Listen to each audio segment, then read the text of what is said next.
This session is called Creating Your ITSM Business Case. My name is Alexander Mazurek with Quint, Wellington, Redwood, and I'll be your host today. Quint is a global consulting firm dedicated to the improvement of IT's value to the business. This year, we're celebrating our 25th anniversary. We're very proud. We've started in 1992 over in Amsterdam, but now we've completely went global, and we have 250 consultants globally operating in 49 countries around the globe. Our core business practices include sourcing, architecture, governance, lean IT, service management, and DevOps. We've been listed now in the last 3 years as the top global advisor on sourcing and governance by the IAOP in the areas of client satisfaction, delivery excellence, and innovative programs. And last off, we continue to be a trendsetter in the areas of ITSM, lean IT, and DevOps. Now, as I mentioned, this is the finale to our Designing Predictable and Compliant IT Services webinar series. 2 weeks ago, actually 3 weeks ago, we covered achieving customer-centric IT service management. The week after that, we covered overcoming challenges in your ITSM journey, and we're wrapping things up today with putting it all together for your ITSM business case. And now I'd like to introduce our presenter today, Adrian van der Rijken, who is the third presenter, obviously. He's a principal consultant with us, an ITSM expert with a bunch of experience, and I'm happy that he was able to join us today. Thank you, Adrian. Welcome, everybody. Good morning, good afternoon. Glad you guys could join for this third webinar. What we're going to talk about today, like we said, the creating the business case for IT service management. And what we'll cover then also is a little bit about the quality assurance tree, some metrics and governance, the data sources that come with the metrics, and how we control and manage our processes in the organization, and how we report on that as well. So basically the question is, how do I convince my management team that this would be good for us? Right? We all know it. We all want to do this. Our gut feeling says that it's something that we need to do. We read articles and white papers, and we've been to training. But how do I now convince then our management team that it's really good for us and that we should invest in this? And once we then have it going, when we're working on this, how do we keep doing it, right? So what are the things that we, in our planning phase and our design phase, have to ensure that we incorporate so that when we go live, that we actually can keep that momentum going? So if we want to talk about a business case, right, for our IT service management project, we really need to talk about then what it is. I mean, I've seen in my 20 years, I've seen variations on the theme. Some really good ones and some not so good ones. And obviously, the not so good ones have a very low chance of being approved, of being accepted by an organization, right? So your project will not even come off the ground. Right? So the business case, what is important to understand is this really a justification for the project that we want to do, right? So we really want to convince the decision maker that this project, this IT service management implementation, or lean IT or DevOps or whatever it may be, that it's a good thing for us, that we need to do it, and that there's a benefit for that, right? So what is then, like we said here, what is the clear path to the attractive return of that investment? And that's how we what I advise people always to use the word investment rather than what is the cost for a project. Because when we talk about investments, we can always talk about what is then the return on that investment. And the more attractive that return is, the higher the chances that that business case, that project will actually be approved.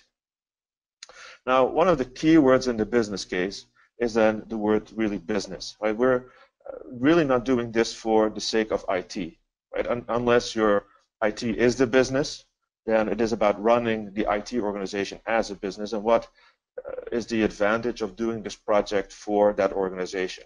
And that is what we mean with the business, right? What do we run? So if we are an IT organization supporting another group, whether that's internal or external, what is then the benefit of what we're trying to do for that business? The more benefits we can identify for our end consumers, our customers, the higher the chances that the project will be and the program will be accepted and approved. And so really the focus, one of the main focuses that we always say is focus on that business part. Find what is good for them. So what are then typically some of the things that we find in a business case?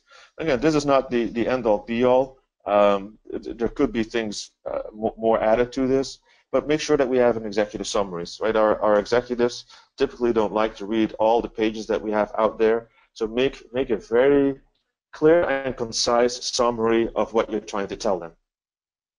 And focus then, one of the particular things to focus on is that return on investment. So this is what it's going to cost us, this is what we need to invest, and this is the return that we get out of that investment. Other things that we add, and I'm probably not telling you anything new, but make sure that we have the current situation in there, describe the solution in there, so how we were going to approach this, what are the things that we want to get out of it, and focus on those benefits. And like I said, try to incorporate as much as you can the benefits that we find on the business side. Look for the tangible ones and the real hard dollar things that we can find. Those are the things that everybody can wrap their minds around, the things that they really can see and feel and touch. But don't forget to include the non-tangible ones and the non-financial ones. Right? So customer quality, motivation of personnel, all of that helps to get closer to the approval of our program. Describe the impact of what we're trying to do, right? And also the impact if we don't do it. I always say add alternatives to it, right? So if we don't do this project exactly how we present it, what are some of the other things we could do? What is a good alternative that gets us close to what we're trying to achieve? And we do that because we give them the approver an option, right? We don't give them just a certain fact. This is what you need to approve. This is the only way to do it. No, we're giving them the choice. So we're putting basically the ball back into their park, and they can then take the choices and they can make that decision, right? So they really become the decision maker on what and how we're going to do this. So describe the solution, the timeline, and the resources needed. Obviously, that is all part of the cost the money that we're going to invest in the program. And don't forget to talk about the governance, how we're going to control this. We need to make sure that we convince our decision makers that we have full control over this whole program, and also after we have implemented it, that we can sustain this investment and that we are sure to get that return. And so an important part, obviously, is then the financial analysis. At the end of the day, I would say at least 8 out of 10, if not 9 out of 10 of the decisions are based on the real hard dollars. What can we save? What are we really getting out of this? And include some risk management and obviously some of the critical success factors. And so what is really, and really we need to think about what is really critical to make this program work. And so don't make this an essay, but be very concise, be very precise on describing all of these items into a 4, 5, 10-page document to convince or at least bring across the point that you're trying to make, why this is so important for the organization, why is this so important for our customers and our business. So we have to then understand what it is the business wants. And for the people who have seen the previous webinars, they've seen this picture before. But this is one of the key things. Right? At the end of the day, the business and our customers really want 3 things. Right? So they want some advice. Right? So tell me how this works, whether you're a new user or not. But give me some help, answer my questions that I have if I don't know how it works, or if I need to be trained on some new things that are being provided. They want new stuff, and they want it as quickly as possible. And if they walk into a store, into a Best Buy, they can get a computer. They walk into Starbucks, they can get online, and they can all do that within 30 minutes. Right? So they expect from IT, maybe not within 30 minutes, but they expect some similar approach that if they want new things, to get that as quickly as possible within the organization. And most of all, keep the things that I have working. Right? So make sure that the services that you provide, that I asked for, and that you're giving to me, make sure that it works appropriately. Right? So make sure that there's performance, make sure that there's availability, so that I can use it the moment that I want to use it. And that is probably one of the key items then out of all 3. It's just make it work. Right? Don't have things break, but make sure that it keeps working the way it is. Those are really 3 fundamental basic things that the business wants from us. So how does it then translate to IT? What does IT then need to do? Well, IT needs to focus then on the performance. Right? They have to make sure that their systems are performing according to the needs of the customers. And then that doesn't mean that it has to be all high performance, It really depends on the industry you're in. It's really, you need to talk to the customers. You really need to find that out. You need to sit down with the business on what is it then what you expect. We have to talk about the cost, right? The things that the business requires cost money, but we always want to drive the cost down. So we want to offer the highest performance for the lowest possible cost and the money that we need to invest. We need to talk about availability, right? 24/7, 365. Is it maybe 24/5? Is it maybe 16/5? So we need to think about those things, and we need to figure out what is it then that we need that ties back to that business. We need to talk about reliability. We need to talk about agility within the organization. Also about innovation. Do we, or does the customer, does the business expect us to be innovative, to come up with new technologies, new ideas, new approaches, to give them the cutting edge? Or are they a customer that's okay with kind of the technology that exists, that just keeps it working, that is reliable, but it doesn't have to be all the new tech that is out there? One of the most important things that I always say is, in the end, customer satisfaction. Right? So we need to make sure from an IT perspective that we create this perception, and I always call perception management as one of the missing processes in the ITIL books. But we need to manage the perception of our customers that what we do is exactly what they asked for, if not even more than what they asked for, so that we're kind of exceeding customers' expectations. Right? Those are the things that we really need to focus on as an IT organization, and that needs to tie back to the business. So those are the things that I would then expect to find back in a business case. And so what does success look like? Now, it's easy then to talk about IT, but for me it's always a little bit easier, even for everybody, to think about something that's outside of IT. So I think about space exploration, for example. Right? That is on an enterprise level. So if you look at NASA, what is their enterprise success is that we explore space, right? That we go out there and find potential life on other planets, or that we as the human race can go outside of our Earth and discover new things. But that's really an enterprise level success. Well, how does that go back down to a strategic level? Right? Well, strategically then, we would travel to the moon. Right? So how do we get to the moon?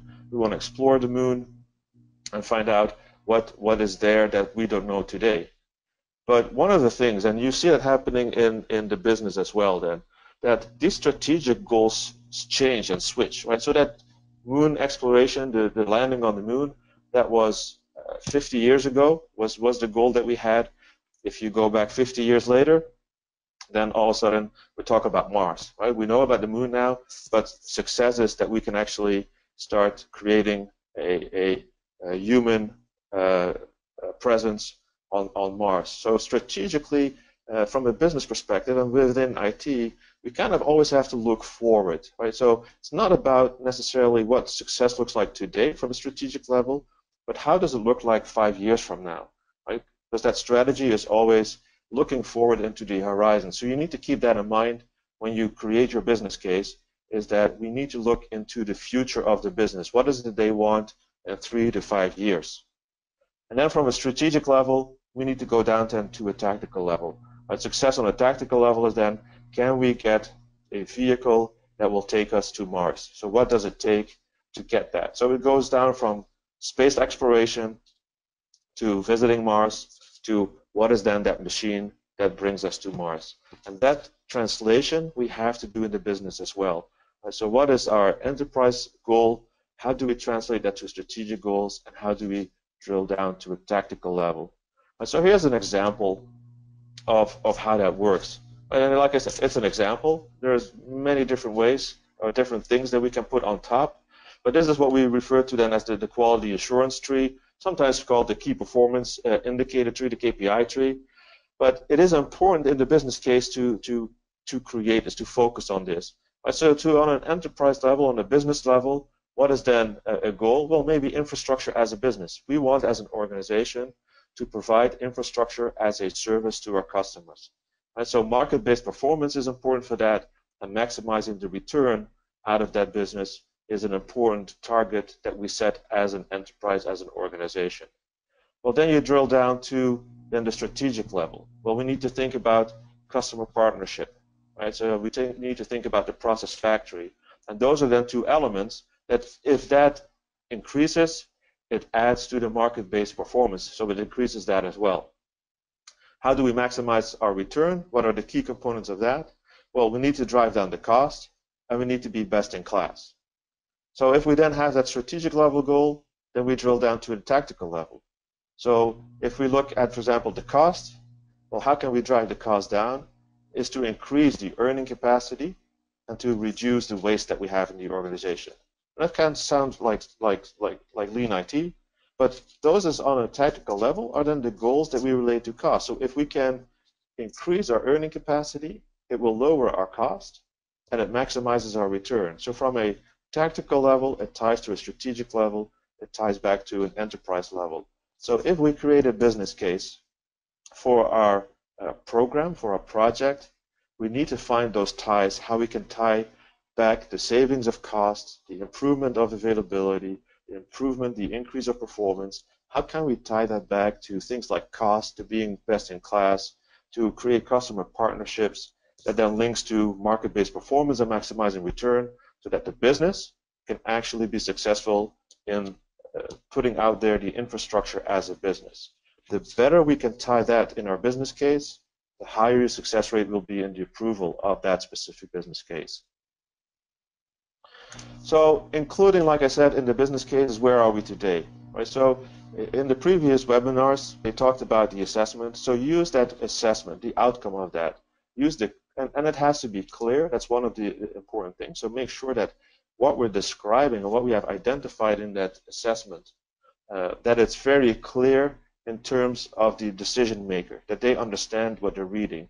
It also has to be honest in the sense that don't make things look better than they are. Right? If your organization is a mess, write down that it's a mess and that you have a lot of opportunities for improvement. But if there's pockets of excellence, if there's things that are going well, then make sure that we include that in the business case as well. Right? Because we don't want to inflate the numbers. Because in the end, when we start running our program and we are doing our project, when we actually are go live, then if we cannot find those savings and we cannot find those returns, that doesn't go well for the next business case we have to make. So use the clear and honest assessment that you have conducted to start providing that business case.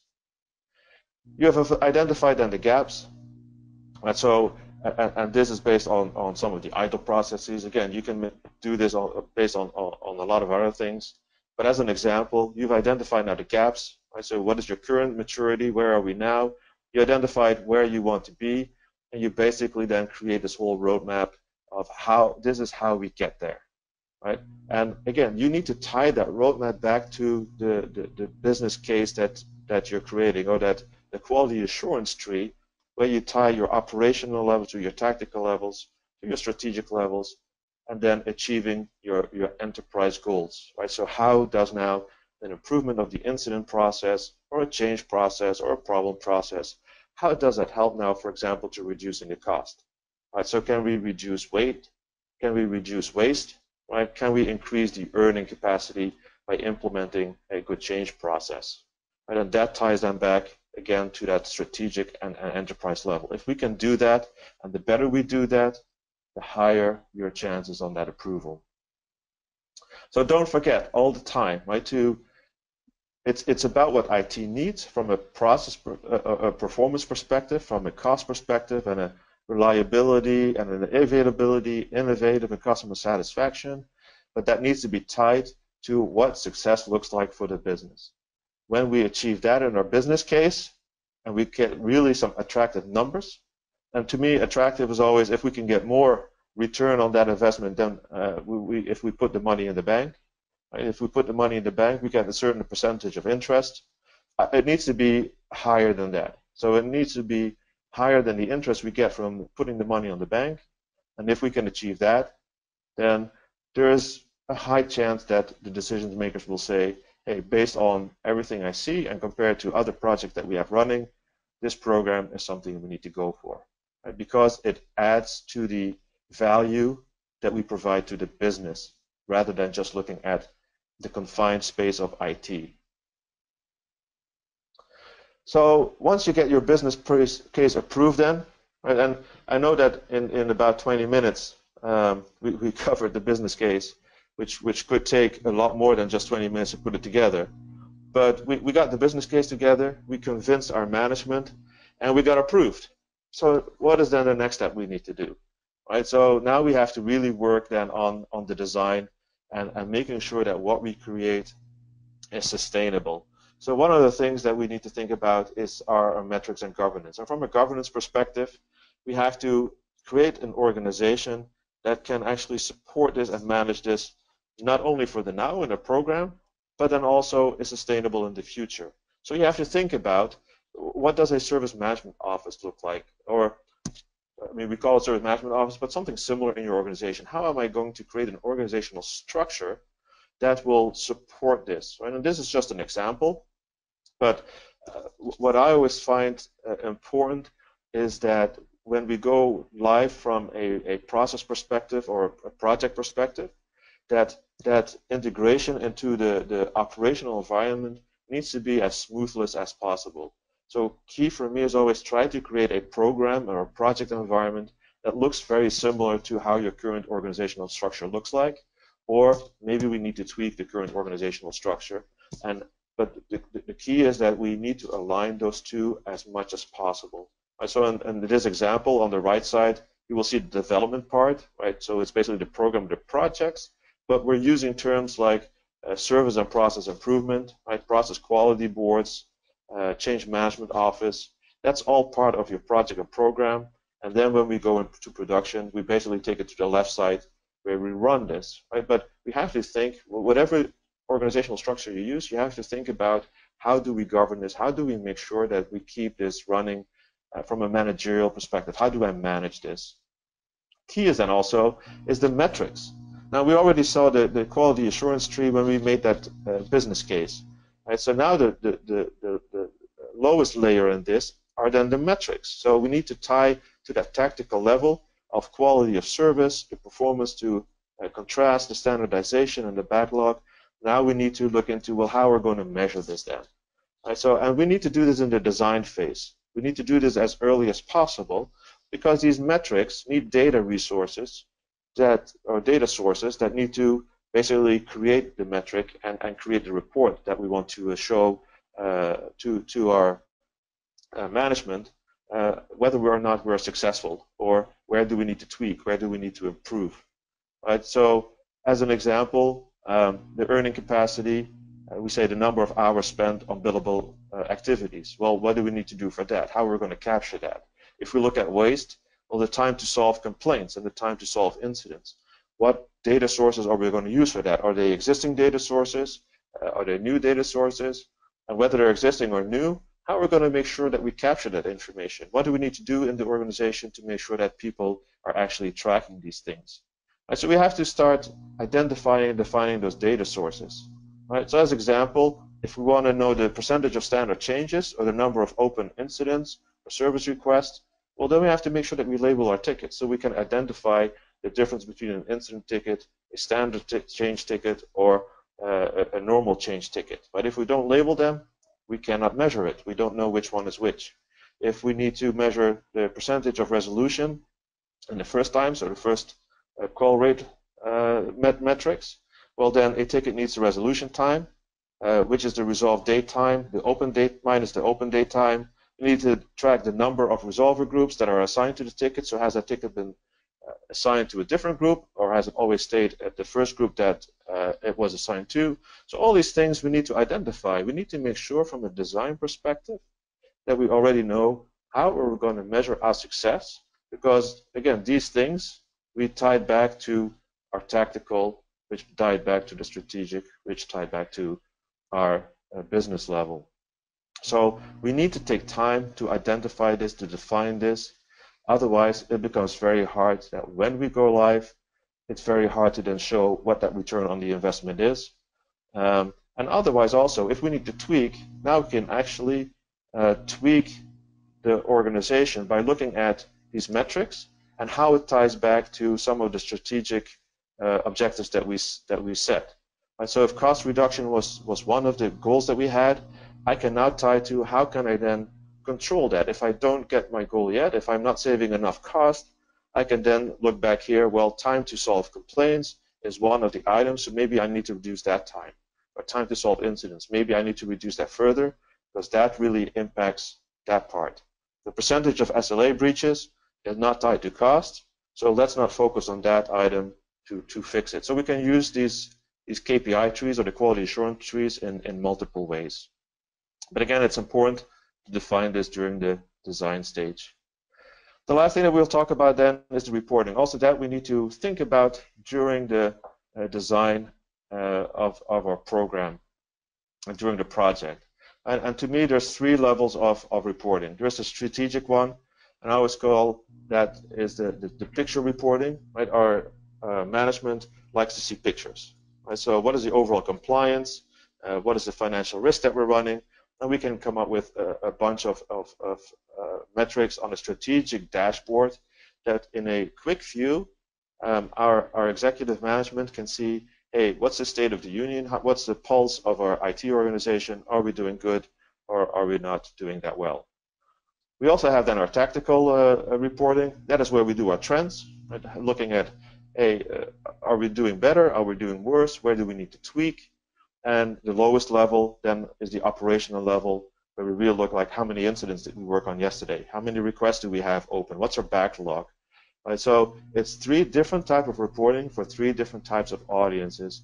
And it's very important to upfront identify which type of reporting is meant for who, and also make sure that in the distribution it is included and executed in that way. So to a conclusion then, how do we keep the momentum going? Wayne Gretzky, for people who don't know that, he was a famous ice hockey player, but he made a statement, I skate to where the puck is going to be, not where it has been. And to keep the momentum going, and like I said, also with creating the business case, it is important to understand where do we want to be in 3 to 5 years from now. Measuring today and trying to fix things today on making it better tomorrow, that's nice. I mean, it's always good to improve. I would say improving today, making something 5% better than it was yesterday is always good, but it has to be in sync of where we want to be in a year from now, where we want to be in 5 years from now, and where we want to be in a couple of years, again, is tied to the business, the people that we serve, the people that we provide our services to. If you have any next steps, you can have an expert session with us here at Quint and even request Adrian directly. I know he would love to speak with you about your current situation, talk about ITSM and more, and geek out on it a little bit. I'm sure he would love to do that with you, and feel free to reach out using the methods that follow.